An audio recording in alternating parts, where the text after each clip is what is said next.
All right, thank you so much for staying with us all through our programs. We're still not done. We're talking now about the Peace Pact, which was just signed recently by all parties involved. I mean, those vying for the post of the presidency. And we have our guest still, Mazi, here to help us analyze all of these and to make a whole lot of sense to us on this topic. But then before we have Mazi do justice to this, I would like to read out the Peace Pact that was actually just been signed.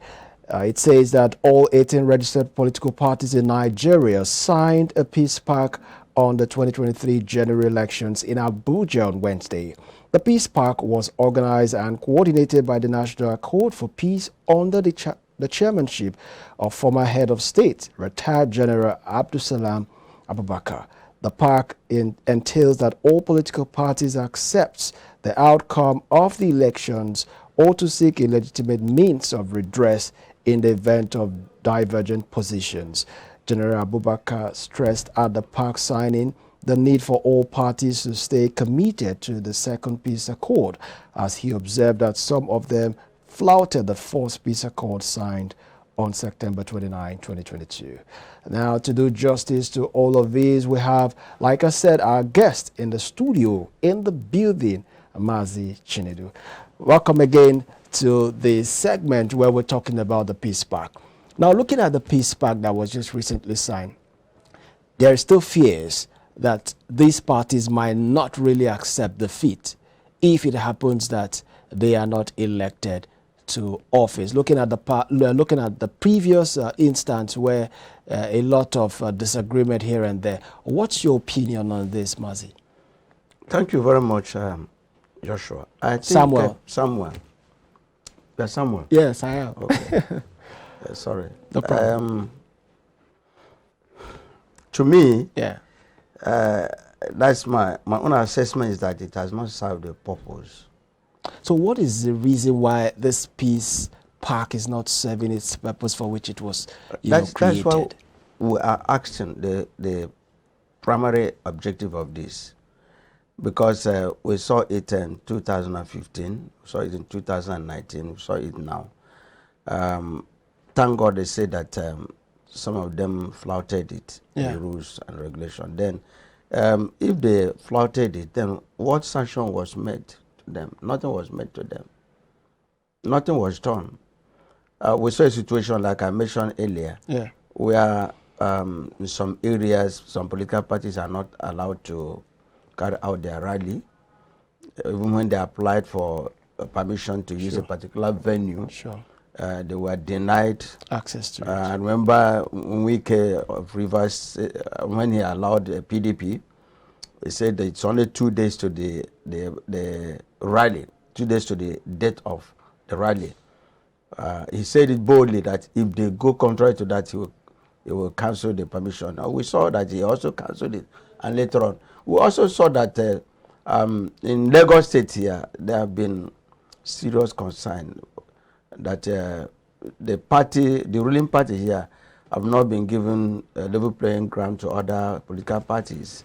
We heard that, as I was coming to this studio this morning, some people were calling that some other people were being attacked by hoodlums in Lagos State.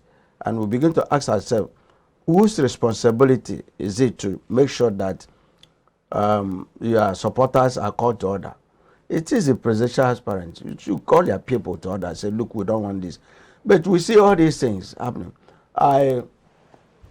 Even the chief executives of the states, the governors, are not helping matters. I remember in Anambra, the governor there, Professor Chukwuma Soludo, did not allow Labour to build the billboard until certain time.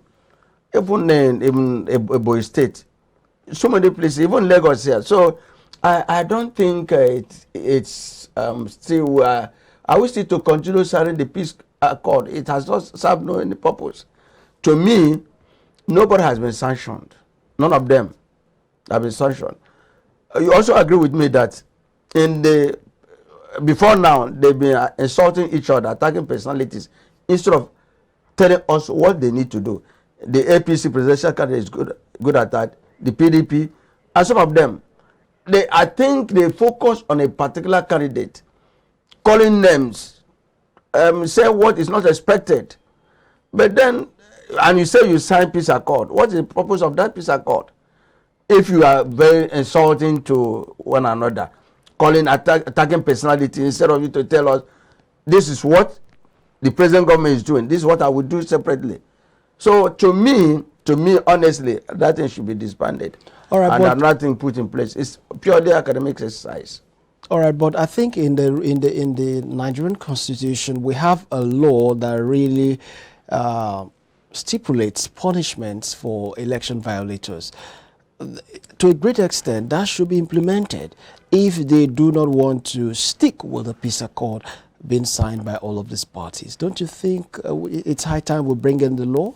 My dear, you said it. I was not supposed to see people being prosecuted. Yeah. I was not supposed to see people being arrested. But how many have been arrested? How many? We say talk is cheap. So is it a function of them, those responsible having the political will, or there is some sort of money exchanging hands? Well, I don't want you to push me to say that, but then I think there's no political way to do that. Otherwise, I don't think if there is a electoral law, that's a position the electoral law has taken. If anybody violates it, it should be punished. But how many persons have been punished? How many persons have been arrested? So we have seen it. It's like just pure academic exercise. Because we talk about vote buying here. And we saw it in a case state where even the EFCC were turning the other side. We saw it even in the primary. Now we are talking about this peace accord. Those that signed the peace accord were not the same people attacking each other.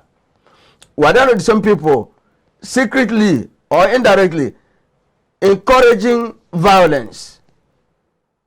I heard when Adam Oshomole said, intimidate them. He said it. And nothing has and been nothing done. happened. Ordinary, is it not supposed to be picked up? But his principal actually called for his arrest. What has been done? And he should be questioned. That's the question. The political will is not there. Remember,